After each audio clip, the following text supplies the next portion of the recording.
SSKM अस्पताल से ममता बनर्जी को दी गई छुट्टी, 1 हफ्ते बाद जांच के लिए बुलाया। अस्पताल से व्हीलचेयर पर निकली ममता बनर्जी, पुराना प्लास्टर हटाकर नया प्लास्टर चढ़ाया गया। मेडिकल बोर्ड ममता को 48 घंटे और अस्पताल में रखना चाहता था, लेकिन ममता ने डिस्चार्ज किए जाने की इच्छा जताई। डॉक्टरों ने कहा कुछ पाबंदियों के साथ ममता कर सकती हैं सफर। ममता ने दी हिदायतें मानने का वादा किया। ममता व्हीलचेयर से कर सकती हैं चुनाव प्रचार, 14 मार्च को जारी करेंगी पार्टी का घोषणा पत्र। नंदीग्राम से शुभेंदु अधिकारी ने भरा पर्चा, आज तक से एक्सक्लूसिव बातचीत में बोले बंगाल में बनेगी डबल इंजन सरकार, ममता को लगी चोट गैर राजनीतिक। शुभेंदु अधिकारी ने कहा ममता को मंदिर मंदिर जाने का नहीं मिलेगा फायदा, 10 साल तक किया तुष्टीकरण। शुभेंदु ने हल्दिया एसडीओ ऑफिस में नंदीग्राम के लिए पर्चा भरा, नामांकन से पहले रोड शो। शुभेंदु के रोड शो में शामिल हुई स्मृति ईरानी और धर्मेंद्र प्रधान, कार्यकर्ताओं में दिखा जबरदस्त उत्साह। रोड शो से पहले जनसभा में बोले शुभेंदु ममता को हराऊंगा, कहा बुआ भतीजे की प्राइवेट लिमिटेड कंपनी बन गई है टीएमसी। केंद्रीय मंत्री धर्मेंद्र प्रधान ने किया दावा बंगाल में होगा बड़ा परिवर्तन, पीएम मोदी के लिए लोगों का बढ़ रहा है भरोसा। तेल की बढ़ी कीमतों पर बोले धर्मेंद्र प्रधान, कोरोना संकट की वजह से बढ़े दाम, हालात पर कर लेंगे काबू। शुभेंदु की रैली में स्मृति ईरानी ने नंदीग्राम के लिए दिया नया नारा, बोली नंदीग्राम जय श्री राम। नंदीग्राम सवार मुखे, नंदीग्राम सवार मुखे, सवार मुखे। स्मृति ईरानी का ममता पर आरोप, कहा पीएम मोदी काम करते हैं, दीदी फोटो खिंचवाती। नामांकन से पहले शुभेंदु अधिकारी ने कई मंदिरों के दर्शन किए, सिंहवाहिनी और जानकीनाथ मंदिर में पूजा पाठ किया। ममता बनर्जी को लगी चोट के मुद्दे पर केंद्रीय चुनाव आयोग से मिला टीएमसी सांसदों का दल, कथित हमले को बड़ी साजिश बताया। टीएमसी ने की कथित हमले की उच्च स्तरीय जांच की मांग, विरोध में काली पट्टी बांधकर पहुंचे थे सांसद। टीएमसी के बाद बीजेपी का दल केंद्रीय चुनाव आयोग पहुंचा, भूपेंद्र यादव ने कहा ममता को लगी चोट की हो जांच। बीजेपी के दल ने चुनाव आयोग को सौंपा वीडियो को सार्वजनिक करने की मांग की। बीजेपी ने बंगाल में की निष्पक्ष चुनाव की मांग, कहा आयोग ने 2-3 दिन में कार्रवाई करने का भरोसा दिया है। पश्चिम बंगाल चुनाव में जेएमएम ने किया ममता बनर्जी का समर्थन, झारखंड के मुख्यमंत्री हेमंत सोरेन का ऐलान। आज तक से खास बातचीत में हेमंत सोरेन ने कहा ममता ने फोन कर मांगा था समर्थन, बीजेपी को हराने के लिए जेएमएम ममता के साथ। जेएमएम के समर्थन से टीएमसी को उत्तर बंगाल और झारखंड से सटे इलाकों में मिल सकता है फायदा, राज्य 5.8% आदिवासी।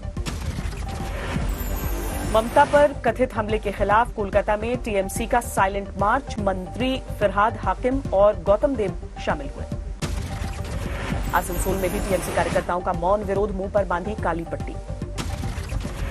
पुरुलिया की जयपुर सीट से टीएमसी के उम्मीदवार का पर्चा रद्द, कोलकाता हाईकोर्ट ने चुनाव आयोग के फैसले पर मुहर लगाई। बंगाल में प्रचार के लिए कांग्रेस स्टार प्रचारकों की लिस्ट जारी, सोनिया राहुल प्रियंका मांगेंगे वोट, G23 में शामिल नेताओं को जगह नहीं। कांग्रेस के 30 स्टार प्रचारकों में नवजोत सिंह सिद्धू और अजहरुद्दीन शामिल, सचिन पायलट भी करेंगे प्रचार। पूर्व सांसद पप्पू यादव को बंगाल में ममता की जीत का भरोसा, कहा झांसी की रानी है ममता। पश्चिम बंगाल के मंत्री पार्थ चैटर्जी को सीबीआई का समन, चिटफंड घोटाले में 15 मार्च को कोलकाता ऑफिस में पेश होने को कहा। कोलकाता के रामलीला मैदान में किसानों की रैली, बंगाल के वोटरों से बीजेपी को चुनाव में सबक सिखाने की अपील। कृषि कानूनों पर केंद्र के रवैये से नाराज किसान, चुनाव वाले 5 राज्यों में बीजेपी के खिलाफ प्रचार की अपील। बजट सत्र के अंतिम दिन दिल्ली विधानसभा में देशभक्ति बजट पास, केजरीवाल ने कहा दिल्ली के कण-कण में देशभक्ति की भावना होगी। केजरीवाल ने कहा 2048 का ओलंपिक कराना हमारा सपना, उम्मीद है ये सपना सच होगा। उत्तराखंड में मुख्यमंत्री तीरथ सिंह रावत ने किया मंत्रिमंडल का विस्तार, 11 मंत्रियों ने शपथ ली। सबसे पहले सतपाल महाराज को कैबिनेट मंत्री के रूप में दिलाई गई शपथ, बंसीधर भगत और हड़क सिंह रावत भी मंत्रिमंडल में शामिल। कुल 11 मंत्रियों में 4 नए और 7 पुराने चेहरे शामिल। बंसीधर भगत की जगह मदन कौशिक होंगे उत्तराखंड बीजेपी के अध्यक्ष। कल से 2 दिनों के काशी दौरे पर सीएम योगी आदित्यनाथ वाराणसी एयरपोर्ट पर राष्ट्रपति को रिसीव करेंगे। राष्ट्रपति रामनाथ कोविंद 13 से 15 मार्च तक उत्तर प्रदेश के दौरे पर सोनभद्र में सेवा कुंज आश्रम की नई इमारत का उद्घाटन करेंगे। अहमदाबाद पहुंचे पीएम मोदी, साबरमती से दांडी मार्च को दिखाई हरी झंडी। आज से आजादी की 75वीं सालगिरह के जश्न अमृत महोत्सव की शुरुआत। आज महात्मा गांधी की दांडी मार्च के 91 साल पूरे। पीएम मोदी ने महात्मा गांधी को श्रद्धांजलि दी। विजिटर बुक में पीएम मोदी ने लिखा, साबरमती आश्रम में आकर पूज्य बापू की प्रेरणा से राष्ट्र निर्माण का संकल्प और मजबूत होता है। दांडी मार्च की झंडी दिखाने पर राहुल का पीएम मोदी पर वार। ट्वीट में लिखा, किसानों के सत्याग्रह को कुचलने में लगी है सरकार, हारेगा अहंकार। लखनऊ में भी हुआ आजादी का अमृत महोत्सव, सीएम योगी आदित्यनाथ ने शिरकत की। आज तक के साउथ कॉन्क्लेव में बीजेपी अध्यक्ष जेपी नड्डा का दावा, बंगाल, पुडुचेरी और तमिलनाडु में सरकार बनाएंगे, केरल में करेंगे अच्छा प्रदर्शन। जेपी नड्डा ने कहा, बीजेपी की संस्कृति अलग, यहां मैं नहीं हम की बात होती। अन्ना प्रमुख और शशिकला के भतीजे दिनाकरन की पार्टी का नहीं होगा विलय। इंडिया टुडे साउथ कॉन्क्लेव में सीएम पलनीस्वामी का बयान। जयललिता के बाद के दौर को पलनीस्वामी ने बताया मुश्किल, कहा आम जनता की बेहतरी के लिए किया काम। चेन्नई में टीटीवी दिनाकरन से मिले ओवैसी। तमिलनाडु में दिनाकरन की एएमएमके से है ओवैसी की पार्टी का गठबंधन। महाराष्ट्र में कोरोना के नए मामले 15,000 के पार, 56 मरीजों की मौत। अकेले मुंबई में 1600 से ज्यादा केस। महाराष्ट्र के अकोला में 3 दिन के लिए संपूर्ण लॉकडाउन। पुणे में भी लगा नाइट कर्फ्यू। दिल्ली में लगातार बढ़ रहा है कोरोना ग्राफ। 24 घंटे में 431 नए केस, 2 मरीजों ने तोड़ा दम। कोरोना की चपेट में फिल्म स्टार मनोज वाजपेयी मुंबई में खुद को क्वारंटीन किया। आज के ही दिन भारत में कोरोना से हुई थी पहली मौत। सऊदी अरब से लौटे 76 साल के बुजुर्ग ने तोड़ा था दम। राजस्थान में सचिन पायलट के समर्थक विधायक ने रमेश मीणा ने सीएम गहलोत के खिलाफ खोला मोर्चा। SC/ST विधायकों से भेदभाव का आरोप लगाया। पूर्व मंत्री रमेश मीणा ने इस्तीफे की धमकी दी। राहुल गांधी से मुलाकात का समय मांगा। रामपुर में आजम खान के समर्थन में अखिलेश यादव ने की साइकिल रैली। पुलिस ने उनके खिलाफ दर्ज केस को बताया झूठा। जौहर यूनिवर्सिटी में अखिलेश की जनसभा, कहा सरकार के इशारे पर आजम को फंसाया गया। आजम खान के घर जाकर उनकी पत्नी और बहू से मिले अखिलेश। जेल में बंद हैं आजम और उनके बेटे। 16 मार्च को आएगा कल्याण ज्वेलर्स का IPO। एक शेयर की कीमत 86 से 87 रुपए। 18 मार्च तक खरीद सकेंगे कल्याण ज्वेलर्स का IPO। देश की जानी मानी ज्वेलरी कंपनियों में से एक है कल्याण ज्वेलर्स। हॉकी खिलाड़ी पूनम मलिक ने लिए फेरे। हिसार के गांव उमरा में धूमधाम से शादी। कुलगाम में सेना की गाड़ी दरिया में बही, 5 जवानों को सुरक्षित बाहर निकाला गया, लेकिन रेस्क्यू के दौरान 2 जवानों को चोट आई। 18 घंटे की मूसलाधार बरसात से कुलगाम में नदी नाले उफान पर। दिल्ली के ओखला फेज 1 में कपड़े की फैक्ट्री में लगी आग। फायर डिपार्टमेंट की 15 गाड़ियों की मेहनत के बाद काबू में हालात। मेरठ में नौकरी से निकाले जाने से परेशान युवक ने की खुदकुशी। सुसाइड से पहले वीडियो बनाया, कंपनियों के अधिकारियों पर आरोप लगाया।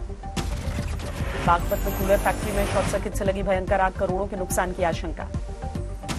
मध्य प्रदेश के रीवा में बीजेपी नेता की धारदार हथियार से हत्या, मकसद साफ नहीं, आरोपियों की तलाश। अहमदाबाद T20 में भारत ने इंग्लैंड को दिया 125 रन का लक्ष्य, 7 विकेट खोकर बनाए 124 रन। भारत की ओर से श्रेयस अय्यर ने बनाए सबसे अधिक 67 रन। पारी में 8 चौके और 1 छक्का। कप्तान कोहली ने फिर किया निराश, 0 पर आउट होकर लौटे। भारत की ओर से सिर्फ 3 बल्लेबाजों ने पार किया दहाई का आंकड़ा। ऋषभ पंत ने बल्ले से निकले 21 रन। इंग्लैंड की ओर से जोफ्रा आर्चर सबसे सफल गेंदबाज, झटके 3 विकेट। एक दशक के उच्चतम स्तर 13% पर पहुंच सकते हैं सीमेंट की बिक्री। इंफ्रा और अर्बन हाउसिंग सेक्टर में रिकवरी से बढ़ेगी मांग। सिर्फ 299 रुपए में स्पाइस हेल्थ करेगी कोविड-19 का RT-PCR टेस्ट। आम जनता के लिए 499 रुपए होगी टेस्ट की कीमत। कोविड-19 ने घटाई स्टूडियो अपार्टमेंट की डिमांड। WFH और ऑनलाइन स्टडी के लिए बड़े मकानों की मांग में इजाफा। वैश्विक बाजार में ओपन सेल पैनल की कीमतों में बढ़ोतरी से टीवी होगा महंगा। अप्रैल से चुकाने होंगे ज्यादा दाम। 23 मार्च को होगा OnePlus 9 सीरीज का नया स्मार्टफोन। ब्लैक, ब्लू और पर्पल कलर ऑप्शन के साथ मिल सकता है। Hasselblad branded triple rear camera setup. PM Modi के मेक इन इंडिया को मिला बिग बूस्ट। भारत में शुरू हुई iPhone 12 की असेंबली। रेलवे स्टेशन और स्पोर्ट्स स्टेडियम के साथ 100 सरकारी संपत्तियों को बेचने की तैयारी में सरकार। 2025 तक निजीकरण से 5 लाख करोड़ रुपए जुटाने की योजना। महंगाई दर 16 महीने के निचले स्तर पर आने के बाद फिर से लग सकता है झटका। रिटेल इन्फ्लेशन में तेजी आने का जताया गया अनुमान। टेलीकॉम लाइसेंस नियमों में बदलाव के बाद चीनी कंपनी हुआवे पर प्रतिबंध लगा सकता है भारत। ब्लैकलिस्ट कंपनियों की सूची भी हो सकती है जारी। कॉग्निजेंट भारतीय कर्मचारियों के कोविड-19 टीकाकरण का खर्च उठाएगी। कोरोना के खिलाफ लड़ाई में आईटी कंपनी ने कदम उठाया। पहली बार किसी अंतर्राष्ट्रीय मंच के जरिए हुई पीएम मोदी और जो बाइडेन में बातचीत। 4 देशों के संगठन क्वाड के पहले सम्मेलन में हुई वर्चुअल मुलाकात। अमेरिका के वैक्सीन के निर्यात पर प्रतिबंध लगाने की अफवाहों को व्हाइट हाउस ने किया खारिज। कहा कहीं भी कर सकते हैं निर्यात। अमेरिका को कोरोना से निजात दिलाने के लिए राष्ट्रपति जो बाइडेन ने कसी कमर। 1 मई तक सभी अमेरिकियों को कोरोना वैक्सीन देने का रखा लक्ष्य।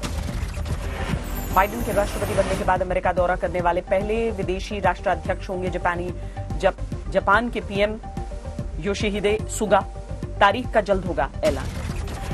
म्यांमार में आंदोलन की रिपोर्टिंग करने वाले पत्रकारों पर सेना की ज्यादती। गिरफ्तार पत्रकारों की कोर्ट में सुनवाई में भी जमकर मचा बवाल। यूरोपीय देशों में एस्ट्राजेनेका की वैक्सीन से ब्लड क्लॉटिंग की शिकायत के बाद हड़कंप।